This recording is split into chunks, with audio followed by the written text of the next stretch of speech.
네, 오늘은 BLS 고용 데이터 살펴보도록 하겠습니다. 논팜 일자리가 5월달 13만 9천 건으로 집계가 됐습니다. 컨센이 12만 6천 명이었으니까 이를 상회를 했고요. 이로써 실업률이 4.2%가 나왔습니다. 계속해서 4.2%를 기록한 게 지금 몇 달 됐고, 이 4.2를 뚫지 못하고 계속 여기서 조정이 이루어지고 있는 그런 모습이 나타나고 있고요. 한마디로 견고한 고용의 모습이다. 이로 인해 참여법칙이 8개월 연속해서 다시 해제가 된 상황이 이어지고 있습니다. 이 헤드라인 수치만 보게 되면 고용의 상황에 대해서 전혀 우려할 내용이 하나도 없다, 이렇게 볼 수가 있겠죠. 그런 모습이라면 실업률이 계속해서 오를 듯 계속해서 오르지 못하고 4.2%의 벽을 뚫지 못하는 상황이 이어지고 있습니다. 이렇다면 앞으로 실업률 더 이상 안 봐도 되는 것인지 이렇게 자문할 수도 있을 것 같은데요. 사실 최근 고용지표의 흐름을 보면 상당히 놀랍다, 이렇게 표현을 할 정도다라고 볼 수 있습니다. 물론 ADP 민간고용과의 이런 상반된 결과가 나오는 부분도 없지 않아 있습니다만, 사실 고용지표의 헤드라인이라고 볼 수 있는 건 BLS 고용 데이터 논팜 일자리이기 때문에 이 자체만 놓고 말씀을 드리다 보면 오랜 기간 금리를 높은 수준 유지했음에도 불구하고 실업률이 여전히 낮은 수준을 유지하고 있다는 게 상당히 의아하다, 이렇게 생각하시는 분들이 많을 수 있다, 저는 생각을 합니다. 많은 사람들이 예상했던 그런 고용시장의 둔화의 모습, 물론 둔화의 흐름은 나타나고 있지만 사실상 지금은 정상 구간 내에서 견고한 모습이다라고 충분히 표현할 수 있는 그런 상황이 이어지고 있다라고 볼 수 있기 때문에 그렇습니다. 그렇다면 이렇게 질문할 수밖에 없겠죠. 실업률이 이렇게까지 견고하게 나오고 있다면 더 이상 실업률이 앞으로는 중요하게 보지 않아도 되는 그런 지표이지 않을까? 이렇게 질문을 할 수밖에 없을 텐데요. 그럼에도 저는 여전히 실업률은 상당히 중요하다, 계속해서 말씀을 드리고 있습니다. 다만 이 실업률 하나의 지표만 갖고 전체의 경제 흐름을 판단하기에는 한계가 있다는 것을 늘 말씀을 드리죠. 지금 BLS 논팜 일자리 데이터 하나만 갖고 경기를 판단할 수 없다는 뜻입니다.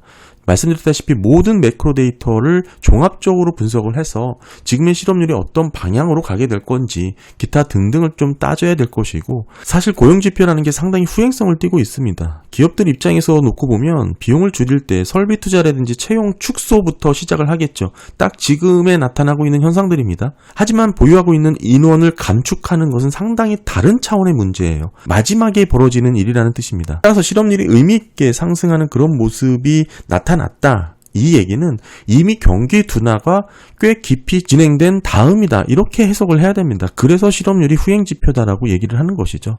더군다나 지금 팬데믹이라는 극단적인 상황을 지나오면서 노동시장의 구조가 다소간 바뀐 경향도 없지 않아 있습니다. 그만큼 고용 데이터를 해석하는데 상당히 어렵다라는 거 계속 강조를 드리고, 따라서 지금 BLS 논팜 일자리를 보실 때 이 말씀드렸듯 헤드라인을 보는 것도 중요하겠지만, 사실 이 데이터 내에서 갖고 있던 노동 참여율이라든지 고용률이라든지 임금 상승률이라든지 기타 다양한 지표들의 변화를 정밀하게 살펴보는 그런 모습이 더 중요하다, 이렇게 말씀을 드립니다. 어느 정도 지금의 실업률만 놓고 보면 여전히 소비 여력이 유지되고 있는 상황에서 나타나는 경기 연착륙의 모습으로 충분히 해석이 되겠지만, 사실 과거 연착륙의 사례가 몇 번 되지 않았던 점, 특히 그 몇 번 되지 않았던 연착륙의 사례 또한 지금의 매크로 상황과는 구조적으로 달랐다는 점을 제가 늘 강조드리고 있죠. 따라서 지금이 어떤 방향으로 흘러가고 있는지, 고용의 질이 어떤 모습으로 변하고 있는지를 살피는 게 중요하다. 따라서 지금부터는 실업률을 더 안 봐도 되는 거 아니냐, 이렇게 봐야 될 시기가 아니고 오히려 실업률을 더 중점적으로 자세하게 살펴봐야 될 시기다, 이렇게 말씀을 드릴 수 있습니다. 아무래도 고용 데이터를 좀 말씀을 드릴 때는 양도 많고 해서 하나의 영상으로 담기 위해서는 분량이 많아질 수밖에 없었는데요. 이번 5월 데이터는 하는 데까지 하고 영상을 좀 나눠서 계속 업로드하는 방식으로 진행을 하도록 하겠습니다. 계속해서 보시게 되면 실업률이 4.2로 지금 몇 달째 같은 수준을 유지하고 있다, 이렇게 보이긴 하는데, 사실 공표되는 실업률이 소수점 한 자릿수까지밖에 나오지 않기 때문에 디테일하게 정확하게 살펴보게 되면 소수점 자리를 조금 확대한다, 이런 측면에서 놓고 보면 지금의 실업률이 4.24%입니다. 즉 43개월 만에 가장 높은 실업률을 보이고 있다, 이런 모습으로 해석이 될 수가 있고요. 지금이 여기죠. 사실상 4.2를 뚫지 못했다, 그런 의미가 아니고 미비하게 실업률이 계속 상승하고 있다, 이런 흐름으로 해석될 여지가 있고요. 그리고 지금 5월 기업조사에서 나오게 되는 13만 9천 명의 일자리 증가는 어느 정도 수준인지를 먼저 가늠하고 보시면 좋을 것 같습니다. 사실상 지금 지금 5월달 나온 13만 9천의 일자리 증가는 한마디로 이 손익분기점이라는 것은 적정한 수준의 일자리가 계속 공급되는 그 정도의 증가분이다라고 보시면 됩니다. 일반적으로 8만 건 정도가 현재 수준에서 안정적인 일자리를 유지할 수 있는 일자리 증가다 이렇게 보시면 되는데 이를 상회했죠. 따라서 5월달 약 14만 건의 일자리가 나왔다고 하더라도 어느 정도 손익분기점보다 높은 수준이 나오고 있다. 이렇게 보시면 되고 전반적인 노동 사이클의 흐름 자체가 이민이 줄어들었고 지속적인 고령화로 인해서 이런 문제들이 급여 수준이 계속 낮아지고 있다. 여기서 급여 수준이라는 것은 급여 대장으로 조사하게 되는 일자리 수준이라는 뜻입니다. 이 수치가 계속 작년보다도 낮아져 있는 그런 모습을 보여주고 있는 거고요. 게다가 지금의 7만 9천 개의 일자리 손익분기점은 이번 CPS죠. 가구 대상으로 조사하는 데이터의 인구 추정치가 수정안으로 적용된 부분이 있습니다. 뒷부분에서 계속 설명을 드릴 텐데 이런 부분을 적용한 데이터다. 뭐 이렇게 보실 수가 있고 전반적으로 고용을 안정적으로 유지하는 데 필요한 이런 일자리 수를 5만 명 정도로 보는 그런 경우도 있습니다. 이민에 대한 급증이 줄어들었고 베이비붐 세대가 은퇴를 앞두고 있다는 점을 반영을 한 고용의 안정적인 일자리 증가다. 이렇게 보시면 되고 어느 정도 13만 9천 정도가 나온 이번 5월달 헤드라인 숫자가 반토막이 나더라도 안정적인 고용 유지가 되는 상황이다. 이렇게 이해를 할 수가 있겠죠. 다만 이 5만 건하고 아까 7만 9천 개의 일자리 이 차이가 나는 이유는 가구조사 CPS 인구 추정치가 수정안으로 적용되면 좀 바뀐 부분이 있기 때문에 이런 차이가 좀 나타나고 있다. 이 정도 보시면 되고요. 어찌됐든 8만이든 5만이든 지금의 14만 정도보다는 사실 상당히 낮은 수준에서 일자리 증가가 나온다고 하더라도 급격한 고용 충격이 없다. 이런 의미를 나타내주고 있는 그런 차트입니다. 그 외에 다양한 기관에서 보고를 한 내용도 정리를 해보면 세인트루이스 연은에서는 일자리 증가가 15만 개 정도만 나오더라도 실업률은 거의 변동이 없을 것이다. 이렇게 추정을 하고 있고요. 크리스토퍼 월러 이사는 이민자가 줄어든 부분을 반영을 해서 비농업 고용 증가가 11에서 15만 명 정도만 추정이 되더라도 안정적인 일자리가 유지된다. 이렇게 고용시장을 진단하고 있습니다.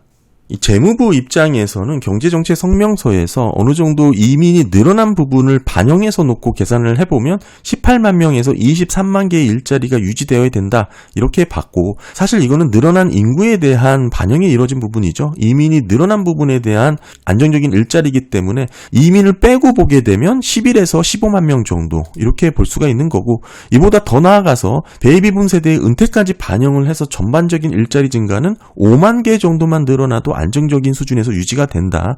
뭐 이 정도 이렇게 보실 수가 있습니다. 따라서 지금의 논팜 일자리가 13만 9천 명이 나왔는데 대략 이게 3만에서 5만 정도가 집계가 되면 실업률이 한 4.5, 4.6 정도 되는 계산식으로 이렇게 보시면 됩니다. 이게 10,000명 정도 증가가 되면 4.7까지 높아지는 그런 그림이다. 이렇게 단순하게 계산을 하시면 좋을 것 같고 따라서 지금의 흐름에서 5월달 고용 13만 9천 명이 집계가 된 그 정도 레벨을 좀 비교하시면 좋을 것 같다. 이렇게 정리를 할 수 있습니다. 다만 이 BLS 고용 데이터 자체가 수정이 빈번하게 이루어진다는 거 말씀을 드렸고요. 사실상 지난달 데이터도 하향 조정이 됐습니다. 4월달 17만 7천에서 14만 7천으로 3만 건이 하향 조정이 됐고 사실 큰 폭은 아니라고 볼 수 있겠지만 사실 3월달 데이터가 반토막으로 하향 조정이 됐죠. 최초 보도는 22만 8천 건이 나왔는데 이번 달 하향 조정이 된 범위가 10만 8천 건이나 줄었습니다. 사실상 반토막 이상의 하향 조정이 나타났는데 이 정도면 최초 보도되는 데이터가 무슨 의미가 있을까? 이렇게 반문해 볼 수 있는 그런 내용이다. 이렇게 볼 수가 있고요. 사실상 BLS 고용 데이터 논팜 일자리 기업 대상으로 조사하게 된 이 헤드라인 일자리 수는 매번 하향 조정되는 경향이 상당히 높습니다. 25년도 들어서부터 첫 번째와 마지막 간극이 벌써 32,000, 49,000, 10만 8천 상당한 간극이 벌어져 있다는 거 보여드리고 있고요. 따라서 최종 변경된 숫자를 놓고 아까 안정적인 일자리 수준으로 따져서 계산을 해보면 사실상 10만 건 정도, 11만 건 정도 수준이라고 평균치를 낼 수 있고 이 정도 수준이면 크리스토퍼 월러 이사가 이민자를 제외한 수준의 하단 수준이죠. 그리고 상당히 보수적으로 보는 8만이라는 그런 안정적인 일자리 숫자하고도 그 간극 차이가 많이 벌어져 있지 않는 상황이다. 안정적이고 견고한 수준의 일자리 증가가 거의 계속해서 둔화되고 이제는 그 범위가 좁혀지고 있는 모습이다. 이렇게 정리를 할 수 있습니다. 이 BLS 고용 데이터가 공식 고용 지표이긴 하지만 상당히 과대 추정되고 있다는 내용들을 많이 언급해 드렸죠. 윌리엄스 뉴욕 연은 총재라든지 파월 의장이라든지 뭐 기타 등등 여러 가지 기관들 및 인사들이 이 BLS 논팜 일자리가 상당히 과대 추정되었을 가능성에 대해서 많이 언급을 하고 있습니다. 따라서 중요하게 살펴봐야 될 부분은 고용 데이터 수치가 사실 절대치로 비교를 해서 얼마나 증가했고 감소했냐 이런 부분을 따지기보다는 방향성과 추이를 살펴보는 게 매우 중요하다. 특히나 속도 측면에서 마친 이 BLS 일자리보다는 필라델피아 연준이 조사를 한 QCW의 벤치마크 추정치를 조정해서 살펴보는 고용지표가 있습니다. 이게 상당히 높은 정확도를 보이고 있긴 하지만 상당히 늦게 나오게 되죠. 이런 부분에서 놓고 봤을 때 최근 데이터의 간극 자체가 23년 9월부터 24년 9월까지 1년간의 고용 변화가 이 BLS에서는 1.3% 증가로 집계가 됐지만 사실상 0.9%로 조사가 됐다. 한마디로 그만큼 기업 대상으로 조사되는 헤드라인 숫자의 증가분, 일자리 증가분이 과대평가되었다. 이 내용을 보여주고 있습니다. 결국 실제 고용시장이 통계보다도 과대평가되었음을 재차 보여주고 있는 그런 내용이고요. 다만 이게 너무 늦게 나오죠. 다음 데이터가 24년 4분기께 발표가 되는데 그마저도 6월 20일 날 나오게 되는 거고요. 뭐 사실상 이런 데이터보다도 BLS 자체 데이터가 수정되는 한 달치, 두 달 전치 데이터도 관심을 안 갖는 게 최근의 금융시장의 흐름이기 때문에 뭐 이런 데이터에 관심을 가질 리는 상당히 낮다. 저는 그렇게 보고 있습니다.